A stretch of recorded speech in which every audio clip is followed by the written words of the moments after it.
नमस्कार.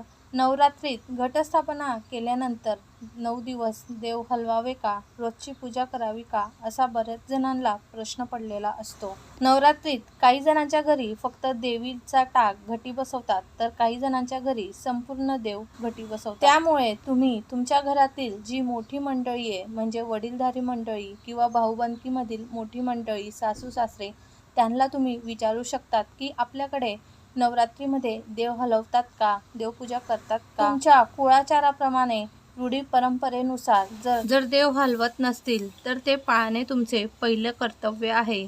त्यामुळे देवपूजा करू नका. आणि जर तुमच्या घरामध्ये नवरात्रीमध्ये सुद्धा रोज देवपूजा करत असणार, तर ती सुद्धा करायला काही हरकत नाही. तुम्ही रोज देवपूजा करू शकतात.